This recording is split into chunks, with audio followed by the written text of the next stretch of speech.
Well, if you weren't here last week, you missed the beginning of our sermon series. We are, for Lent, we're starting a new series on the 7 last words of Jesus from the cross.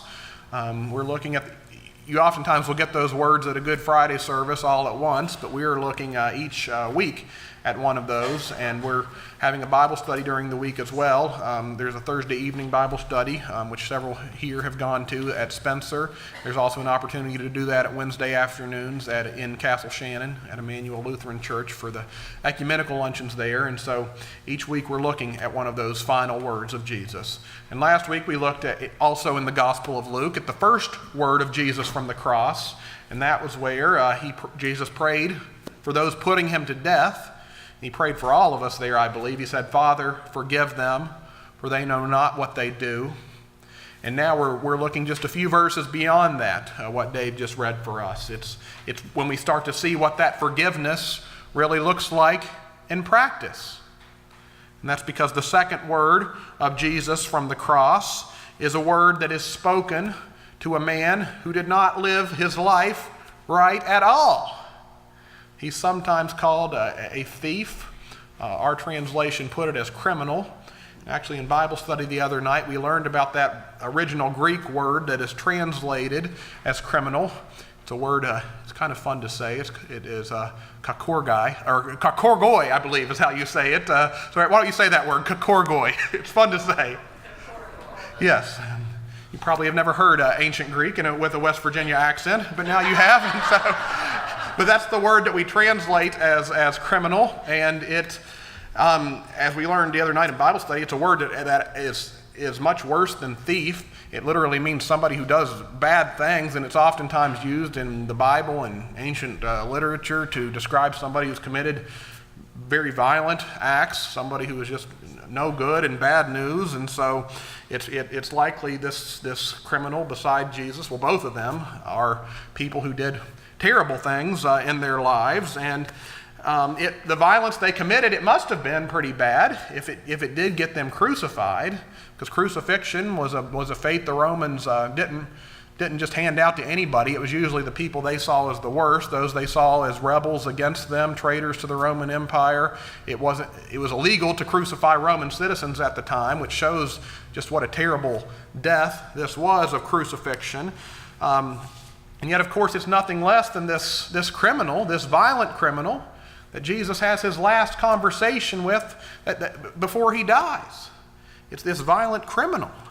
And even more, it's this hardened criminal that Jesus speaks those powerful words to, the second last word from the cross. "Truly I tell you, today you will be with me in paradise."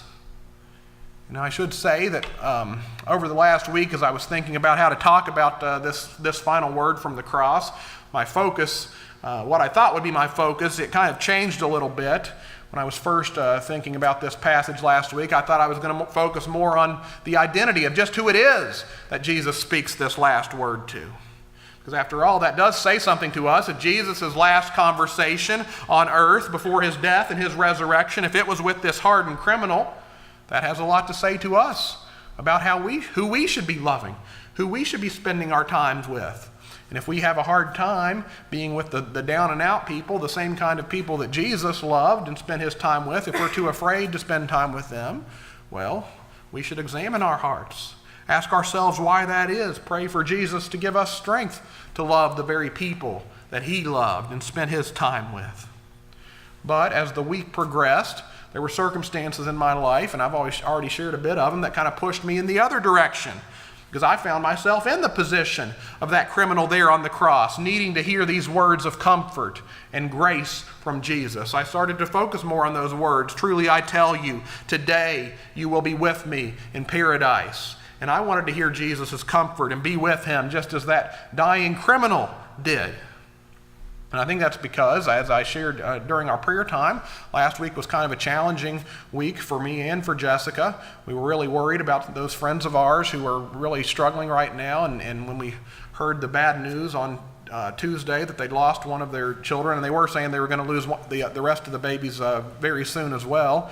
We were very discouraged by that because these are some of our oldest friends, and we've known them all our lives. And when you see people you love who are going through such a thing, it worries you. It makes you question God. Why is this happening to them? These people that we've known, these people we grew up going to youth group with.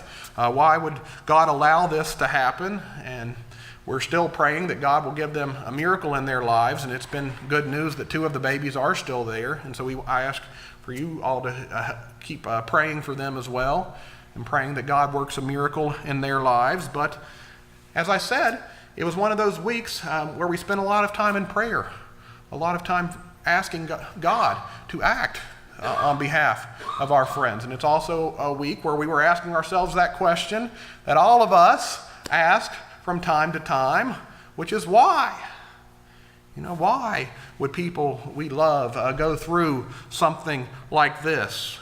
And why? Jessica asked me the other day, because in her role as a pediatrician, she sees a whole lot of children, sadly, who are unwanted, children who their parents treat them terribly.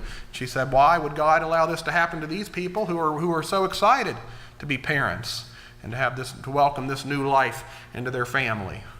And so in short, the question I'm getting at is one I believe we've all asked from time to time, which is why bad things happen to good people.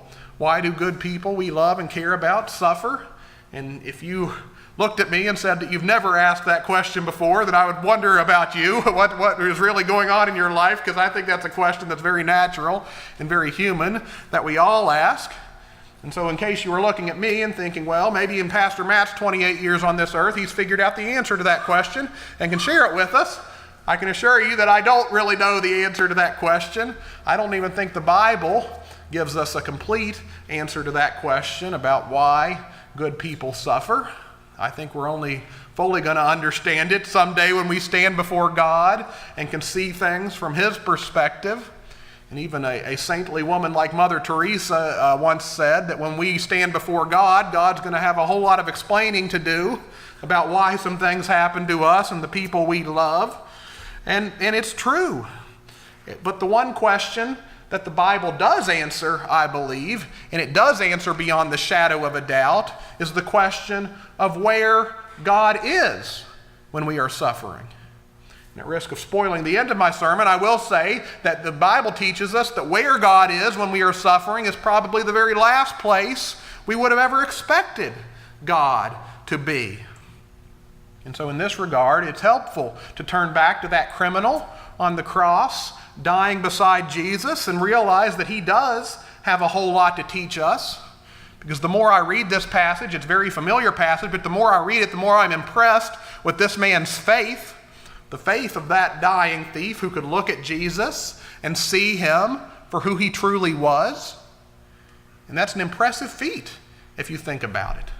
Because almost all of the people who were gathered around Jesus as he was dying on Calvary that day, they wouldn't have been able to see him for who he truly was. When most people there looked at Jesus, they didn't see the Son of God dying for our sins as we do as Christians. They would have looked at Jesus and just seen another poor soul being crushed by the weight of the Roman Empire.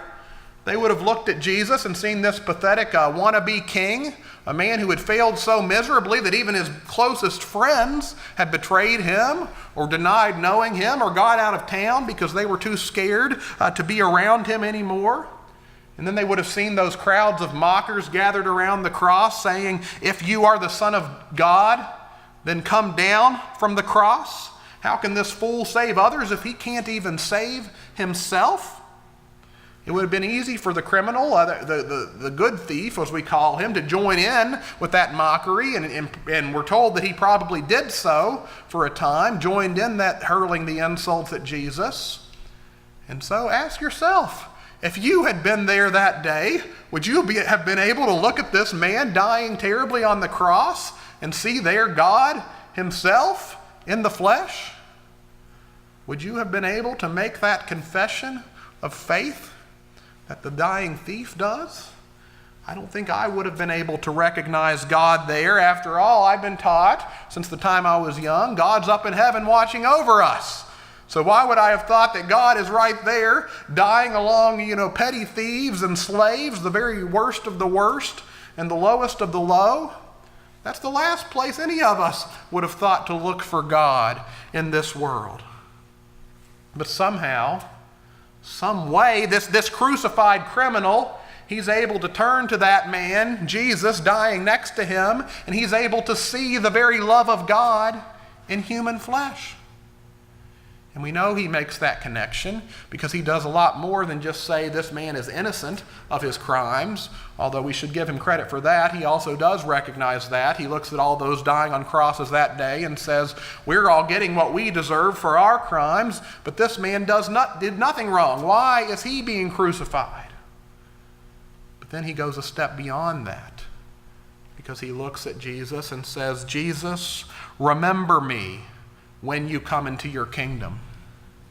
And the only way that comment makes sense at all is if he really did believe that Jesus was a king who had the power to bring people into his kingdom.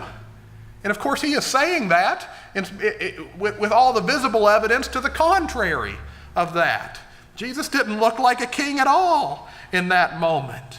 But that criminal is able to look at Jesus and he sees there the very power of God. Now we have to admit, we actually don't know what caused him to say that, what brought about his change of heart, what caused him to confess Jesus there at the last moment. We were talking the other night, did he see Jesus preach earlier in his ministry and suddenly what Jesus said was coming back to him? That could have been, we don't really know. It's likely a few moments before he saw the word Jesus spoke that we talked about last week, when Jesus was praying even for his enemies, Father, forgive them, for they know not what they do. Maybe it was just seeing that love on display which started to work on his heart and made him realize this man is more than just a normal human being like you and me. But I wonder if just at root what this criminal was going through was just the basic fear of death that all of us go through in our lives. And even more the fear of being alone at our deaths. Maybe that's what moved this criminal to call out to Jesus. He didn't want to be forgotten. Maybe he wanted to risk all and say, maybe this Jesus can do something about it. Maybe he can remember me. Because we all want to believe that our lives mattered, that we're not going to be forgotten after we're gone, after we die. That's what this criminal wanted. He didn't want to be forgotten. And it's fortunate for him that he was talking to the only one who is truly capable of remembering all of us after we die, after we're gone from this earth, because he's the one who created us in the first place. It's fortunate for this man. And so in spite of all this man had been taught about where God is, that he's up in the sky watching over us, this man risked believing that God was right beside him, there hanging on the cross with him, dying like any other common criminal that day. And he took the risk of saying, Jesus, remember me when you come into your kingdom. But it's hanging there on that cross, hanging there alongside the common thieves, the common criminals of our world. I believe if we look at our hearts, that's exactly where we need God to be. That's exactly where we need the love of God to show itself. And I was reminded of that in a book I read a few years ago. It's a very powerful book by a pastor out in Colorado. Her name's Nadia Bolz-Weber. She has a very interesting church in Denver, Colorado. And I guarantee the book's called Pastrix. But I guarantee if you saw Nadia Bolz-Weber, the very last thing you would ever imagine that she does is work as a pastor. That's because if you see her, she doesn't look like a normal pastor. She dresses in kind of this punk gothic style. She's tattooed all over her body. She used to be a stand-up comedian, but she has a very interesting story. She grew up in an extremely strict, an extremely conservative Christian background. She grew up in a church that had the rule that women not only weren't allowed to speak in the sanctuary, they weren't allowed to say anything once they came through the door of the church.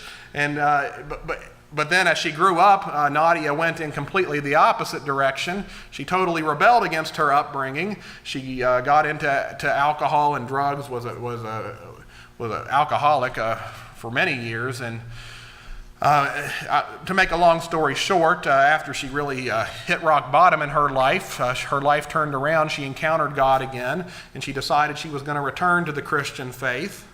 But as she thought about becoming a Christian again, she said, well, I'm going to be a different kind of Christian than the kind of Christian I grew up with, the kind of Christians where the message is so scary, where it's so strict. I'm going to be a very different kind of Christian. So she was drawn to the social message of Christianity. She discovered for the first time how central it is to our faith to be with the poor and the sick. That's something she didn't hear a lot of growing up. And she read a lot of books that were kind of secular books, a lot of like liberal scholarship, which mainly emphasized how Jesus was just a really kind-hearted man who lived a long time ago. He did some nice things for people back then. And what Jesus came to do is really just to show us how we can get in touch with our inner lives, our inner selves. He was kind of a self-help guru who was really in touch with who he was. And so he didn't really do anything in the end that all of us aren't capable of doing if we put our mind to it. And Nadia liked this new faith. She said it was so much more reasonable than the faith she'd grown up with as a child. It, of course, got rid of all the miracles, got rid of the idea that Jesus was God in the flesh, and instead said Jesus was just a nice guy who teaches us how to be kind and to be loving towards others. Where the story gets interesting, though, is that Nadia didn't stay with that faith. It wasn't long before Nadia discovered that this new faith that she'd made for herself, it didn't actually satisfy the deepest needs and the deepest longings of her heart. She said she had an urge to do what she called experiment with the harder stuff of the ancient Christian and the Orthodox Christian faith. And she said that while admiring Jesus as a kind-hearted human being, that might be a noble pursuit, but that doesn't show me where God is to be found when we suffer the death of a loved one, when we receive a painful cancer diagnosis, or when our child is hurt. And Nadia learned this lesson most powerfully when she was in seminary. And she was working as a chaplain at a hospital close by her seminary. And she was working there one day in the ER when she saw a 31-year-old mother brought in who was dead upon arrival. And standing next to that mother were her two little boys who were both under the age of 5. They'd survived a car crash that their family had been in while the mother had died. And the hospital workers, while they were trying to figure out what to do, they gave these two little boys who had just been orphaned to Nadia to try to play with them and distract them so they'd have time to figure out what's going on. And Nadia writes that as she began to try to distract these boys, to try to play with them, she asked herself the question. She said, what good will it do them after going through this to grow up and be told that there was once this nice guy named Jesus who lived 2,000 years ago and he did some nice things for people back then? She said, no, that message is not going to satisfy the desire of our hearts. She said, that's not the gospel message. The message, the aching question of our hearts in times like those is where God is when we are suffering. Where is God there? And the message of the Gospels, the message we read today, is that God is right there in the middle of our suffering, that He is the first to cry when His children suffer. And Nadia wrote, when Jesus was crucified, God wasn't looking down upon the cross. God was hanging from the cross. God was hanging from the cross. And because God had entered our pain and our loss and our death so deeply, and He took all of it into His very self because He wanted to show us who God really is. And Nadia concluded that if Jesus was just a good man, a kind-hearted soul, and not the living God of the Christian faith, then all of that hope and comfort that our faith wants to offer people who are suffering, it's a complete lie then. It collapses. And amazingly, it's this criminal hanging from the cross, this jailbird who had not lived his life right at all. He's the first person in history to discover that. Because he looks at Jesus dying on the cross next to him, this criminal who was receiving the death penalty for his crimes. He looks over at Jesus and sees hope for his future. He looks at Jesus and sees the King who can save him, who can deliver him to paradise. And because he found hope there on the cross, we know that there is hope for each and every one of us. Because when Jesus looked back at that dying criminal there next to him, he didn't see a criminal. He saw somebody made in the image of God who needed God's love and grace. And that's exactly the kind of people that Jesus came to earth for. Because Jesus said a few chapters back that he came to earth to seek and to save the lost. He came to seek and to save those who are lost. And so Jesus is the only one who could look back at that criminal and say, truly I tell you, today you will be with me in paradise. And so this hardened criminal, he's one of the last people Jesus sees before his death, but he is the first one to enter paradise thanks to that death that Jesus died for us all in our place. And this was a man who was never baptized. This was a man who probably knew nothing about Christian doctrine or the Trinity or all of that, but he knew the one with the power to save him. And it's that faith that is as small as a mustard seed that moves him to risk everything, to call out to Jesus, to save him there at that moment. And Jesus says, today you will be with me in paradise. And so whenever I wonder, whenever I question, where is God when I suffer, or where people I love or suffer or going through pain, I want to ask God to give me the faith of this criminal dying on the cross. I want God to give me eyes to look at that cross and see there the face of a God who loves me and gave himself for me. And it's because he was human that he could truly die. He could truly suffer the death that we all deserve. But because he was God, and because he was the creator of each and every one of us, he could die with each of us in his mind. At that moment, did you realize that? He was picturing every single person he was going to create. People who hadn't even been born yet. He could die with us on his mind because he was God on that cross. And so we may not always know why the bad things happen to us, but we do know the love of the one who promises he will be with us when they do happen.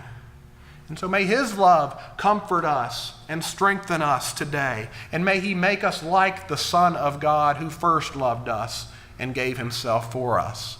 In the name of the Father, and of the Son, and of the Holy Spirit. Amen.